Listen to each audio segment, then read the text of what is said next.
স্লোগানে স্লোগানে কাঁপছে রাজপথ, হাতে প্ল্যাকার্ড, চোখে আগুন নিয়ে আন্দোলনে হাজারো তরুণ।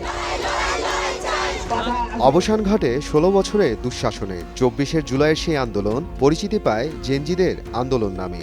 সিএনএন, রয়টার্স সব জায়গায় শিরোনাম হয় বাংলাদেশ। নেপাল, মাদাগাস্কারেও তরুণদের অনুপ্রেরণা দিয়েছে এই আন্দোলন।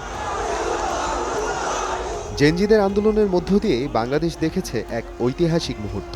তখন থেকেই সবার মুখে মুখে ছিল একটিই প্রশ্ন, তরুণেরা কি সত্যি দেশ বদলাতে পারবে? অবশেষে এলো সেই মাহেন্দ্রক্ষণ। আওয়ামী সরকারের পতনের পর ১২ ফেব্রুয়ারি অনুষ্ঠিত হতে যাচ্ছে ত্রয়োদশ জাতীয় সংসদ নির্বাচন। প্রতিষ্ঠিত রাজনৈতিক দলগুলোর সাথে ভোটের মাঠে নেমেছে তরুণদের নতুন দলও। তবে এই নির্বাচনে কারা এগিয়ে, জেনজি নাকি প্রতিষ্ঠিত অন্যান্য দল? নির্বাচন কমিশনের তথ্য অনুযায়ী দেশের প্রায় ১২ কোটি ৭৬ লাখ ভোটারের মধ্যে তরুণ ভোটারের সংখ্যা প্রায় ৪ কোটি ৩২ লাখ, অর্থাৎ মোট ভোটারের প্রায় ১/৩, যাদের মধ্যে সিংহভাগই জেনজি প্রজন্মের মানুষ। বিশ্লেষকদের মতে গত ৩টি জাতীয় নির্বাচনে বড় একটি অংশের তরুণ ভোট দিতে পারেনি, তাই এবার অনেক তরুণের জন্য এটাই প্রথম ভোটের অভিজ্ঞতা। এর সঙ্গে যুক্ত হয়েছে জুলাই গণ অভ্যুত্থানের চেতনা, তাই নির্বাচনে জয় পরাজয়ে গুরুত্বপূর্ণ ভূমিকা রাখবে তরুণ জেনজি ভোটাররা। ক্ষমতাচ্যুত আওয়ামী লীগের অনুপস্থিতিতে এবারের নির্বাচনে প্রধান প্রতিদ্বন্দ্বী হয়ে উঠেছে দেশের পুরনো দুটি রাজনৈতিক দল বিএনপি ও জামাত। একদিকে দীর্ঘ সময় পর সক্রিয়ভাবে নির্বাচনে মাঠে ফিরেছে বিএনপি।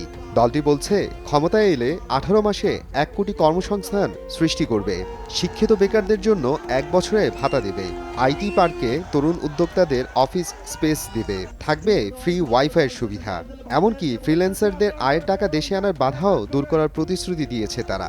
বেশ কিছু জরিপও বলছে জয়ের দৌড়ে এখনও সবচেয়ে এগিয়ে বিএনপি। অন্যদিকে হাড্ডাহাড্ডি লড়াই করতে প্রস্তুত আরেক পুরনো রাজনৈতিক দল জামাতে ইসলামী। যদিও বিশ্ববিদ্যালয় ছাত্র সংসদ নির্বাচনে জয়লাভ করে তরুণদের মাঝে নিজেদের জনপ্রিয়তা জানান দিয়েছে দলটি। প্রচারে দলটি তুলে ধরেছে জুলাইয়ের চেতনা এবং ধর্মীয় আবেগ। জামাত বলছে ৫ বছরে ১ কোটি তরুণকে প্রশিক্ষণ দেবে, থাকবে youth tech lab, job youth bank ছাড়াও ফ্রিল্যান্সার ও উদ্যোক্তা তৈরির পরিকল্পনা। তবে বিশ্লেষকদের মতে দলটির নারী নীতি ও আদর্শিক অবস্থান কিছু তরুণের মধ্যে প্রশ্ন তৈরি করছে। অন্যদিকে সবচেয়ে নাজুক অবস্থায় আছে গণ অভ্যুত্থানে নেতৃত্ব দেয়া তরুণদের দল এনসিপি।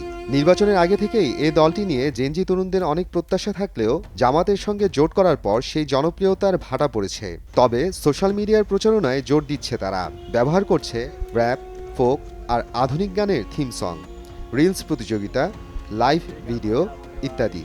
এনসিপি বলছে নির্বাচনে জয়ী হলে জোর দেয়া হবে কর্মসংস্থান, কর্মমুখী শিক্ষা, বেকার ভাতা ও নিরাপত্তা বিষয়ে। বিশ্লেষকদের দাবি জেনজি তরুণরা এখন অনেক বেশি সচেতন, তারা প্রযুক্তি নির্ভর, সোশ্যাল মিডিয়ায় সক্রিয়। তারা শুধু ইতিহাস নয়, দেখতে চায় ভবিষ্যৎ। তাদের কাছে সবচেয়ে গুরুত্বপূর্ণ বিষয় কর্মসংস্থান, কর্মমুখী শিক্ষা, দক্ষতা বৃদ্ধি, মত প্রকাশের স্বাধীনতা, নিরাপত্তা, দুর্নীতি বিরোধী অবস্থান, ন্যায় বিচার ও পরিবেশ সুরক্ষা। তবে তাদের ভোট কোন বাক্সে যাবে তা এখনই নিশ্চিত করে বলা যাচ্ছে না।